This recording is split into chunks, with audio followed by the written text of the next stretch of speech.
ইংরেজি কিভাবে বলবো বা সিম্পলভাবে ইংরেজি কিভাবে বলবো।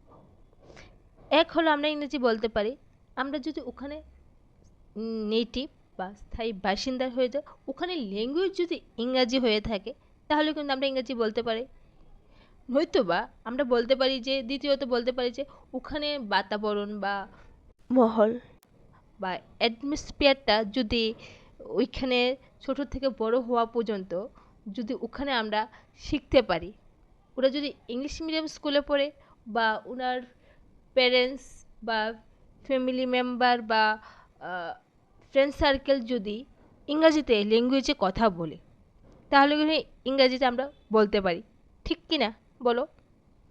নয়তোবা তৃতীয়ত আমরা বলতে পারি, তৃতীয়ত হতে পারতো যদি আমাদের মাতৃভাষার ল্যাঙ্গুয়েজটা যদি ইংরাজি হতো তাহলে ইংরেজিতে আমরা বলতে পারতাম, ঠিক।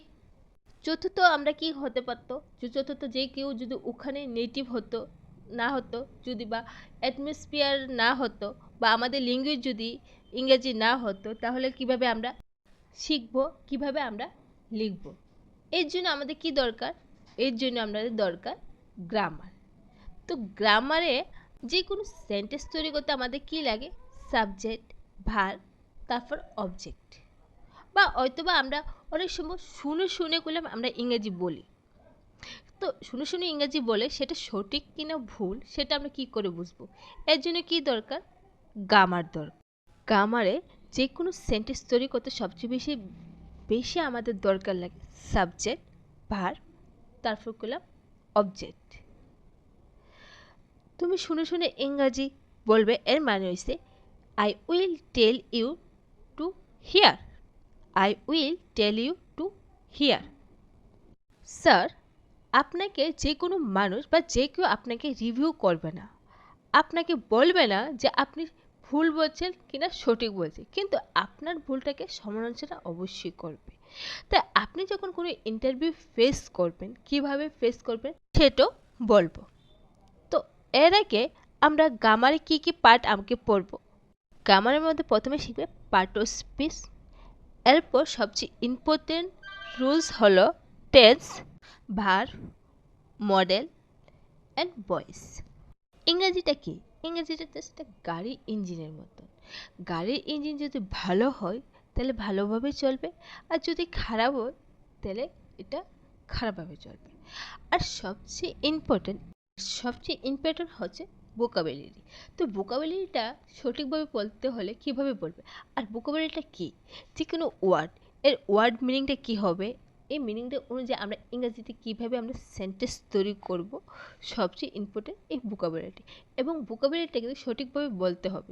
ভোকাবুলারিটা যদি সঠিক না করো তাহলে কিন্তু তোমাদের ইংরেজিতে যে বলছো সেটা কনফিডেন্সের সাথে বলবে না, আসবে না। তো অনেকে আছে যারা যারা ইংরেজি পারে, বলতে মুভি থেকে দেখছে বা কোনো প্রফেসর থেকে শুনেছে বা কোনো শিক্ষক থেকে শুনেছে, টুকটাক ইংরাজি বলতে পারো, মানছি সেই টুকটাক ইংরেজি কিন্তু কোথাও বলতে গিয়ে সেটা কোথাও কোনো কিছু এক্সপ্লেন করতে গিয়ে সেখানে কি হয়, আমাদের কনফিডেন্টটা আসে না, তা যেটা আমি বলছি সেটা সঠিক হচ্ছে কিনা, গ্রামারের মধ্যে সেটা ঠিক হচ্ছে কিনা সে বিষয়ে আমাদের অনেকটা ডাউট এসে পড়ে। তো এবং কী হয়, তো স্যার যে কোনো মানুষ এসে তোমাকে রেকটিফাই করবে না। তো তুমি যেটা বলছো সেটা সঠিকভাবে বলছো এবং কনফিডেন্সের সাথে তুমি বলছো, যে গ্রামারটা জানার পর তুমি বলতে পারবে যে আমি ঠিক বলছি, কোনো ভুল বলছি না। বা কোনো ইন্টারভিউ ফেস করতে তুমি কনফিডেন্ট থাকবে, বা তোমার কোনো ইন্টারভিউ তোমাকে বললো যে এটার ট্রান্সলেশন করো, তুমি কিন্তু জানো এটার ট্রান্সলেশন কীভাবে, কিন্তু করতে গিয়ে সেটা গ্রামারটা কী হবে, ইস কোথায় বসবে, ওয়াস কোথায় বসবে, এ নিয়ে অনেক কনফিউশন হয়ে যায়। তো এই জন্য বলছি, এই ইংরেজি শিখতে হলে এই গ্রামারটা ভীষণ দরকার। That is Y grammar is important rules it speak English. So এই যে টপিকগুলো আমরা কিভাবে পড়বো, কিভাবে আমরা শিখবো, এ নিয়ে আমরা ভিডিও আনবো। সো আপনি যদি ইংরেজিটা ইমপ্রুভ করতে চান তাহলে ডিয়ার ম্যাডাম চ্যানেলটাকে, আমাদের এই চ্যানেলটাকে সাবস্ক্রাইব করে রাখুন, লগে বেল আইকনটা অন করে রাখুন, যাতে করে আমাদের নতুন ভিডিও আপডেট সবার আগে পেতে তোমাদের হেল্প হয়।